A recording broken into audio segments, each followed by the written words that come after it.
वक्फ bill का समर्थन करने के बाद जेडीयू और नीतीश कुमार को अब चिंता सता रही है। किस बात की, ये हम आपको बताएंगे। दरअसल केंद्र सरकार द्वारा पेश किए गए वक्फ विधेयक 2024 को लेकर देश में सियासी हलचल तेज हो गई है। इस विधेयक को लोकसभा में पेश करने और इसके समर्थन में जनता दल यानी जेडीयू के रुख ने पार्टी के भीतर और बाहर नई बहस छिड़ दी है। जेडीयू, जो बिहार में नीतीश कुमार के नेतृत्व में एक प्रमुख क्षेत्रीय दल है और राष्ट्रीय जनतांत्रिक गठबंधन का हिस्सा है, ने इस बिल का समर्थन कर अपनी स्थिति मजबूत करने की कोशिश की। लेकिन अब इस फैसले के बाद पार्टी को कई स्तरों पर चिंताएं सताने लगी हैं, खासकर बिहार के संदर्भ में, जहां मुस्लिम वोटर उसकी सियासी रणनीति का अहम हिस्सा रहे हैं। सबसे बड़ी चिंता जेडीयू के लिए अपने मुस्लिम वोट बैंक को लेकर है। बिहार में मुस्लिम आबादी, विशेष रूप से सीमांचल क्षेत्र में, एक निर्णायक वोटिंग ब्लॉक है। वक्फ बिल को लेकर मुस्लिम समुदाय के बीच फैली नाराजगी और इसे मुस्लिम विरोधी करार देने की विपक्षी दलों की कोशिशों ने जेडीयू की मुश्किलें बढ़ा दी है।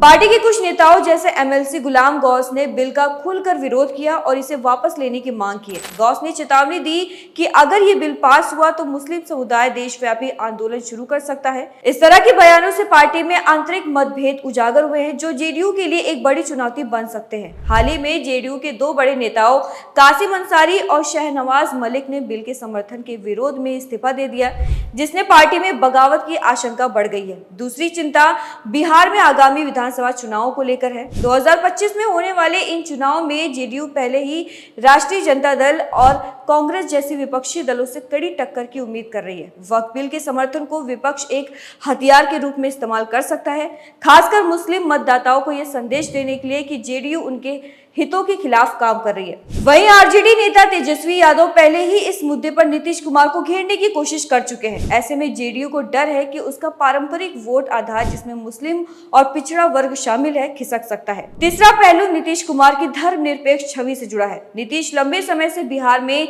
अल्पसंख्यकों के हितों की रक्षा करने वाले नेता के तौर पर जाने जाते हैं। वक्फ बिल का समर्थन उनकी इस छवि को धूमिल कर सकता है, जिससे विपक्षी बीजेपी की कठपुतली बनने का आरोप लगाकर भुनाने की कोशिश करेगा। हालांकि जेडीयू ने दावा किया है कि उसने संयुक्त संसदीय समिति में मुस्लिम समुदाय की चिंताओं को उठाया और सरकार ने उसके सुझाव को माना। फिर भी जमीन पर यह संदेश पहुंचाना मुश्किल हो रहा है। अंत में जेडीयू को अपने सहयोगी बीजेपी के साथ संतुलन बनाए रखने की भी चिंता है। एनडीए में रहते हुए उसे बीजेपी के एजेंडे का समर्थन करना पड़ रहा है, लेकिन यह समर्थन उसके स्थानीय आधार को नुकसान पहुंचा सकता है। कुल मिलाकर वक्फ बिल का समर्थन जेडीयू के लिए दो धारी तलवार साबित हो रहा है। एक तरफ गठबंधन की मजबूरी, दूसरी तरफ वोट बैंक की चिंता। आने वाले दिन ये तय करेंगे कि यह फैसला पार्टी के लिए कितना फायदेमंद है या नुकसानदेह साबित होता है। इस खबर को लेकर आपकी क्या राय है, हमें अपनी राय कमेंट में जरूर बताएं और ऐसी खबरों के लिए देखते रहिए द मिलॉग।